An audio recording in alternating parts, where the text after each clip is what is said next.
Just in, a new announcement out of Bernie Sanders. Also, a new $1,000 guaranteed basic income program for the low income. And an announcement out of the Treasury Secretary. And lastly, some new information out of the administration and out of the president. I have all the details and everything you need to know right here in this video.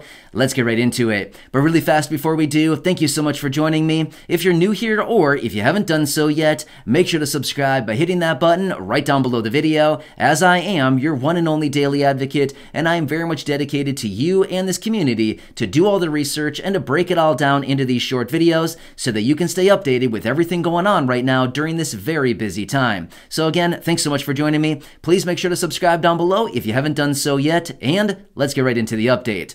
Alright, so as you probably noticed at the beginning of this video, we have a lot to talk about in this one, so let's buzz our way through these headlines one at a time. First off, let's quickly talk about the announcement out of the Treasury Secretary, which, by the way, the Treasury Secretary is Janet Yellen. Now, a number of years ago, she previously was the chairwoman of the Federal Reserve, but now she is the Treasury Secretary. So she was out recently saying that because of all of the global food instability and food supply with everything going on globally right now, they are estimating that roughly 10 million people will be falling into poverty this year because of food instability. Now, that is a really sad announcement, and realistically, nobody should be put in that position. But let me tell you the details about this. So here's the deal. As a result of the global conflict between Russia and Ukraine, these two countries right now produce about 14% of the global wheat supply, as well as other grains like corn, barley, and of course soybeans. But here's the deal. Their main export is actually wheat, and they account for a large portion of the global wheat supply. As a result of that, there's likely going to be food shortages because realistically, they probably can't export a lot of that wheat that the world needs right now. Therefore, there will be global food shortages going forward, and as a result of that, their estimation is roughly 10 million people are going to fall into poverty as a result of that. So, super sad situation, and honestly, I feel like if they already foresee that 10 million people are going to be falling into poverty because of this, I think we all probably know the solution, right? If people don't have the money because food prices are going up significantly right now, maybe we should get some money into the pockets of the people so that they can buy the necessary food that they need. I don't know. That's just my estimation and what I would say to do. But again, I don't really have control over this stuff. I'm not the lawmakers, and I am certainly not a person that has the authority to do that. But again, just saying, it would simply be a nice, easy solution to help out a lot of people right now with rapidly rising food prices, along with everything else right now. But anyway, that is the announcement out of the Treasury Secretary. But let's just hope that everybody has enough food going forward and that we don't actually have these issues that we're actually anticipating with the supply chain and food shortages and all that stuff. I mean, honestly, that's kind of scary stuff because let's be real here for just a second. If our utilities get shut off or things like that, we can probably still be just fine. But the deal is, if we don't have money for food, that's kind of a problem, right? You can't really go very long without food. So my point is, you can go for a little while without air conditioning, but you can't really go that long without food. So yeah, sad, sad stuff. Anyway, that's the announcement out there, so I want to keep you posted with that. Let's move on now and talk about some new information out of the administration. So the administration and the president were out announcing that 40,000 federal student loan borrowers are going to have their federal student loans canceled. Not bad, right?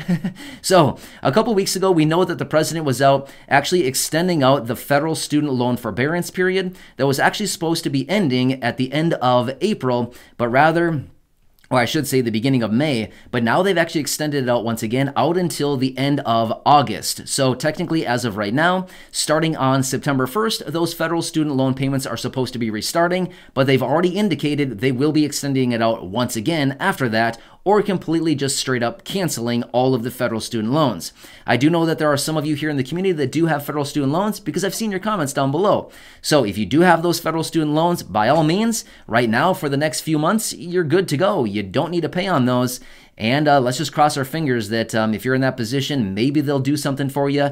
Maybe they'll cancel yours, or maybe you're on the list right now of one of these 40,000 people that will have their federal student loans completely canceled, gone, just disappeared. That'd be pretty cool, right?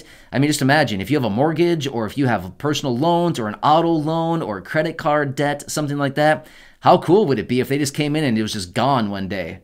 I don't know. That'd be pretty cool, right? If all of a sudden they sent you a letter or they didn't do anything, all of a sudden you just look at your statement or your bank account or whatever, and all of a sudden it's like, hey, I don't have any more debt. Pretty cool stuff, right? Well, that's the reality for about 40,000 federal student loan borrowers going forward right now. So anyway, of course, I want to keep you posted with that. All right, let's quickly talk about another report here that just came out talking about the president's the 2023 fiscal year budget.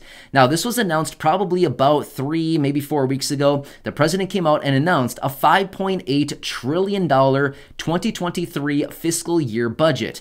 Well, within it, it contains all kinds of, little goodies, little projects here and there, things like that. There's not a whole lot in there for the low income, but there are a few things that should help out the low income, the fixed income, seniors, elderly, of course, and people with disabilities.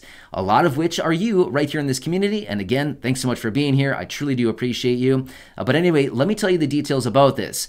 So a few quick things out of the federal budget. Again, I just want to say this much. There's not a ton in there. I'm just being real with you. But there are a few little things that I saw in a report today. Now, number one, there is some work in there and some funding to actually reduce prescription prices. Number two, reduce healthcare premiums. That would be a nice one, right? Who enjoys paying for their healthcare? Not I. I certainly don't enjoy paying for that. I'm not sure about you, but the premiums are never any fun to pay, right? They're very expensive. And right now, that extra money would be really nice to spend on probably something else, right? And then not only that, expansion of Medicaid. So I do know that a lot of you here in the community as well are also receiving maybe SSI or on Medicaid. As of right now, there's about 78 to 79 or 80 million people on Medicaid. Now, why did I say 78, 79, or 80 million? Because I've seen varying numbers. I've seen 78.9 million. I've seen 79 million. I've even seen 80 million. So I think in some reports that I've seen, maybe they're just rounding the numbers, but give or take, a million or two, there's about 80 million people that are on Medicaid right now. So expansion of Medicaid would be good for a lot of people, right? That'd be some pretty cool stuff. All right, let's move on now and talk about this new $1,000 per month guaranteed basic income program, which would ultimately result in $24,000 in the pockets of the recipients because they're going to do it for 2 years. Therefore, $1,000 per month times 2 years is $24,000 on top of any other income that you may be having. Not bad. Not a bad program, right? $1,000 a month right now would certainly help out a lot of people, I think, in a pretty good way. That's even pretty exciting to even think about, right? Anyway, I have two programs here. I talked about one the other day, and I want to give you the latest details on that one, as well as this other one that just popped up as well. However, this one originally was actually announced by the governor maybe 2 months ago or so, but it actually just popped up again, and they are reconsidering it right here, right now. It is in Baltimore, Maryland. So if you are in Baltimore, please listen up closely. They are looking at a 2-year, 24-month guaranteed basic income program that would send out ongoing $1,000 checks for the low income. This is a no strings attached payment. In other words, you can do whatever you want with it. You can spend it, you can save it, you can buy food, you can buy a new car, you can buy a new microwave, you can buy a dog, you can buy a cat, you can buy a couch, you can buy a sandbox. Seriously, it doesn't matter. My point is it's a no strings attached payment. You can buy anything you want with it, or you can save the money. It doesn't matter. It's a no strings attached payment. That is what is so cool about guaranteed basic income programs. This one is in, like I said, Baltimore. Sorry, apparently I have a hard time saying that. Baltimore, Maryland. So if you are in that area, please listen closely. This is about all I know about it as of right now. The governor was out about 2 months ago or so introducing this and talking about it. And as of today, apparently they were reconsidering this one once again. So pretty cool stuff. I will keep you posted as I get more details on that one. But it looks pretty promising as of right now. Also, today in Austin, Texas, again, I talked about this one, I believe, yesterday, maybe the day before. Austin, Texas, they are considering also a $1,000 guaranteed basic income program. Apparently, they were considering it today formally. So in Austin, Texas, if you're in that area, again, listen up closely. That's about all I know about it right now. As I do get more details, of course, I'll break it down for you. I'll let you know anything that I find. But pretty cool stuff in those two cities, Baltimore, Maryland, and apparently, Austin, Texas. Those $2,000 a month. Not bad. Pretty cool stuff. One more thing really quickly. I know I've been talking about this one a few times over the last couple days here, but let me tell you the details on this. Today, Chicago, the governor as well as the legislature in Chicago, or in the state of Illinois, I guess, or the government in Chicago, the city of Chicago, was considering those $150 prepaid gift cards or gas cards to be going out. So today they were considering them, and we'll have to see what the final word is on those. But anyway, Chicago, they were throwing down today. So anyway, let's move on now and talk about a new announcement out of Bernie Sanders. We haven't heard anything about Bernie Sanders in a while, so he kind of disappeared for a while there.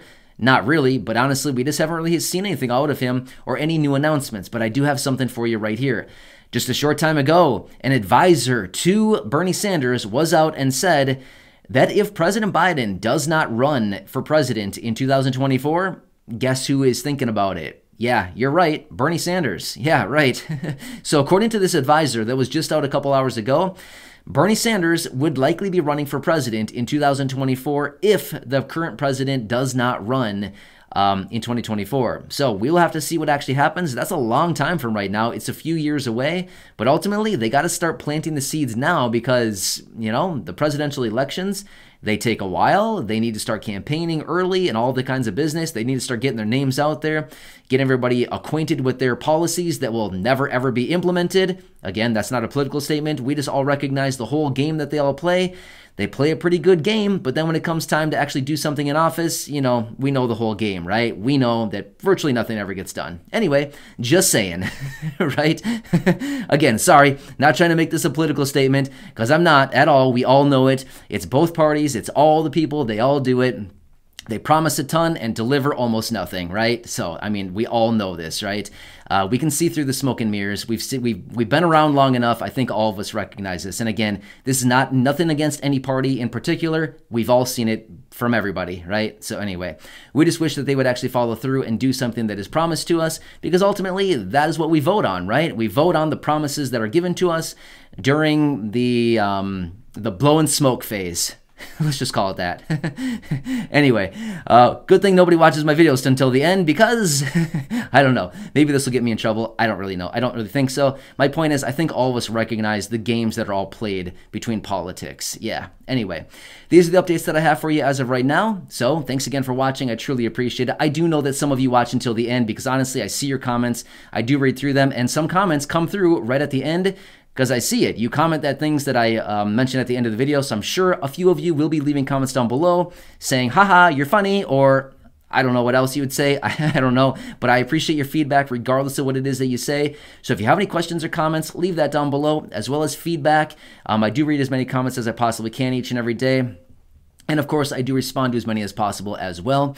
Otherwise, if I need to make dedicated videos, I do that as well. So again, if you haven't done so, please make sure to subscribe down below. It's totally free to do so. Share this video with your friends, family, social media. And of course, go back and check out any of the other nearly 2,400 videos right here on the channel. Thanks again. Enjoy your day, and I'll catch you again later.